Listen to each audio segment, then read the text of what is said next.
They said I didn't belong at my own sister's wedding. They whispered, laughed, and told security to escort me out, not knowing I owned the venue, paid for the cake, and signed their groom's paycheck. So I watched, smiled, and waited for the perfect moment to say, "This wedding is officially canceled by order of the owner, me." Now let me tell you how we got here. Now picture this, the Serafina Grand Hotel, a luxury palace shimmering under the late afternoon sun, a monument to everything I'd built from nothing.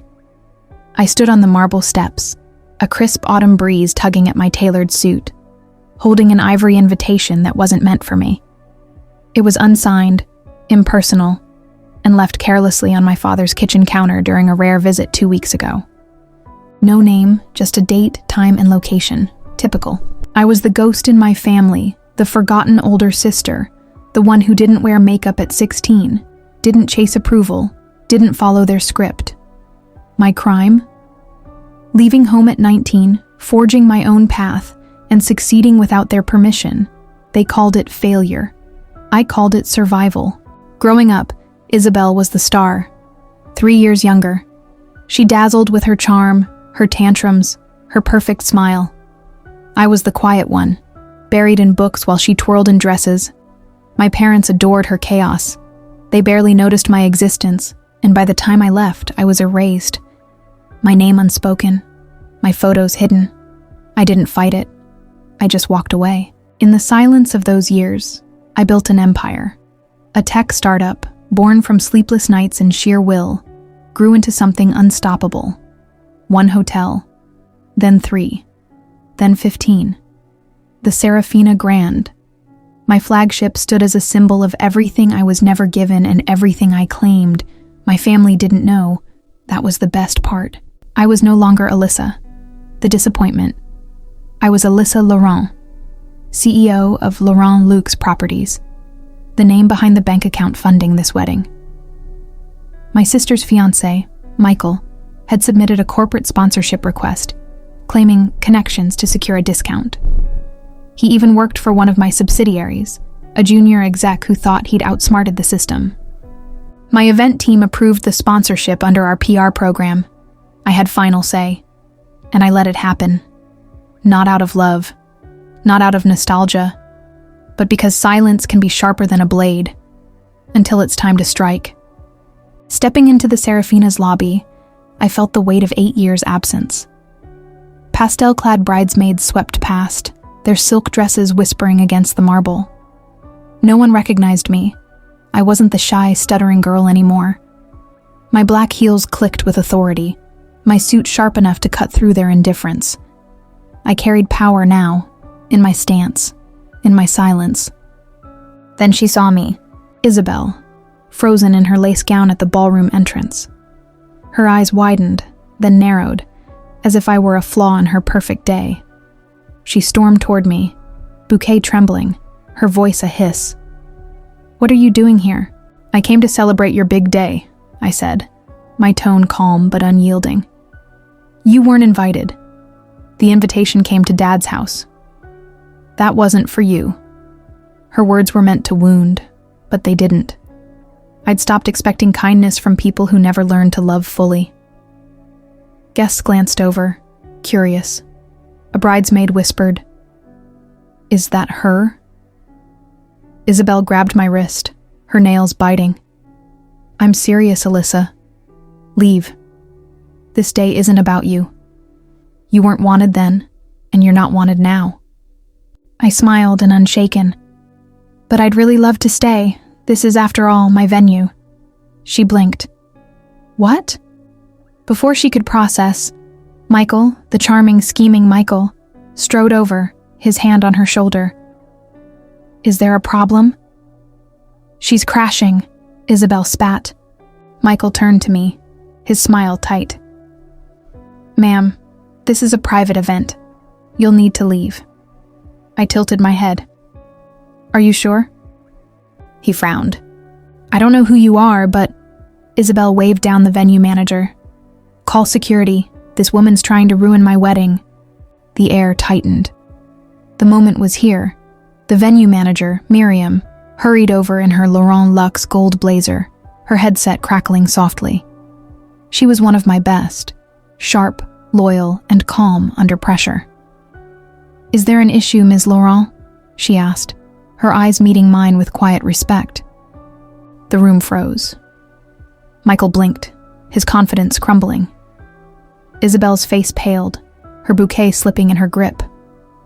I smiled, deliberate and warm. "Yes, Miriam.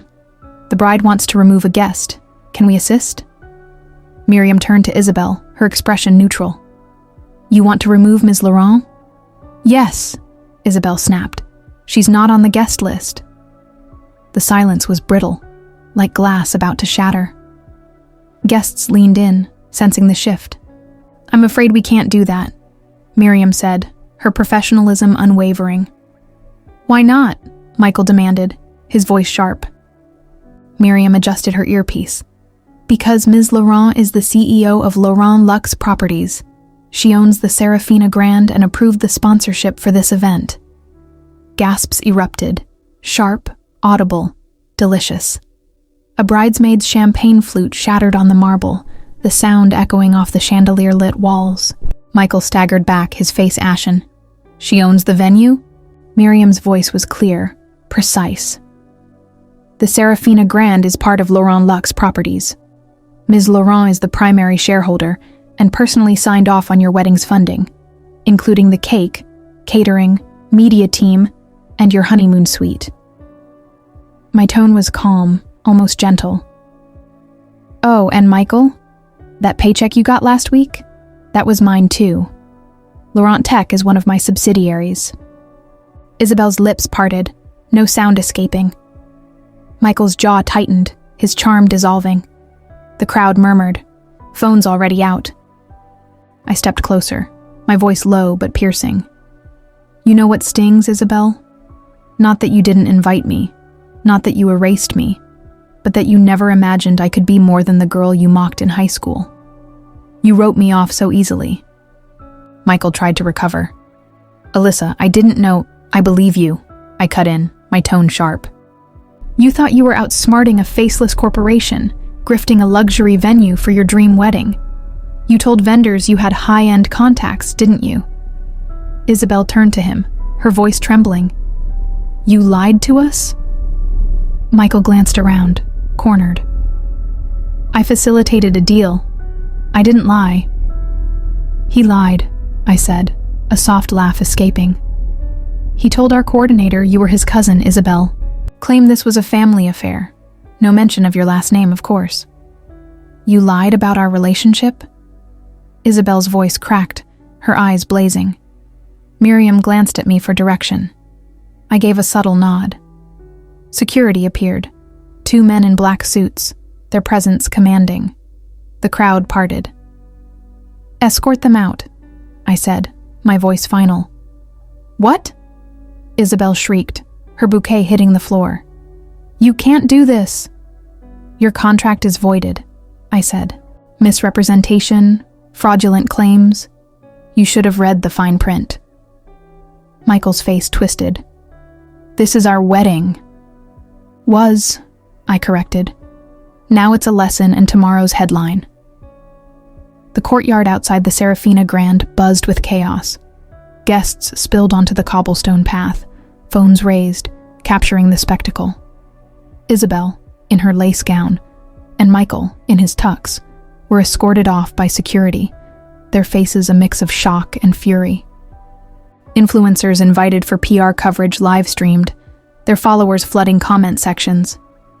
"Is that the bride? Why are they being kicked out?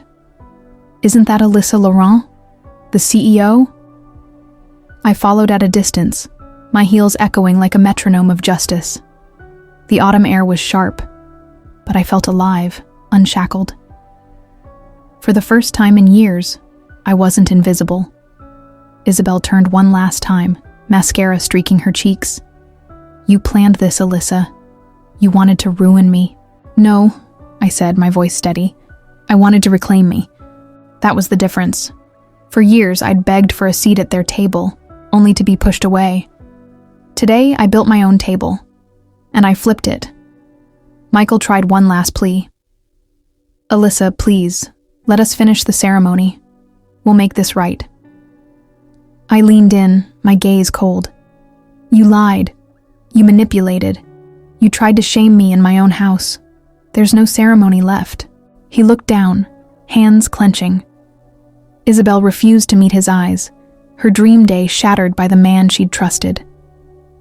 As security led them away, I turned back to the hotel. The remaining guests, confused family, curious strangers, lingered in the ballroom. The jazz band stood silent, instruments ready. The catering team hovered, champagne trays untouched. I stepped to the center, my voice cutting through the murmurs. Since the ceremony is canceled, we'll still have the reception. There's a 3-course meal, an open bar, and a jazz band ready to play. Raise a glass with me.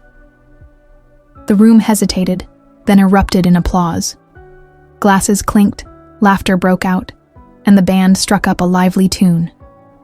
Strangers approached, offering handshakes in awe. A woman in a sapphire dress whispered, "You're an inspiration." A cousin I barely remembered said, "I had no idea. I'm proud of you."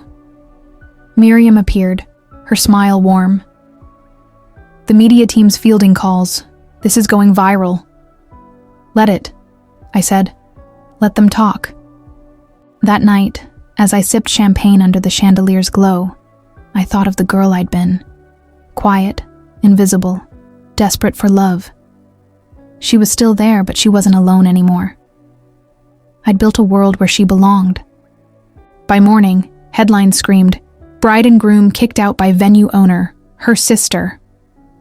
Social media buzzed with clips of Isabel's meltdown, Michael's lies, and my calm presence. The Serafina Grand trended, bookings flooding in. I didn't need their apology. I didn't need their love. I had something better. Me. Have you ever been underestimated by those who should have supported you? Share your story in the comments below.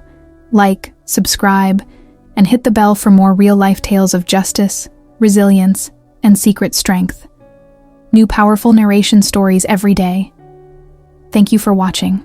Goodbye.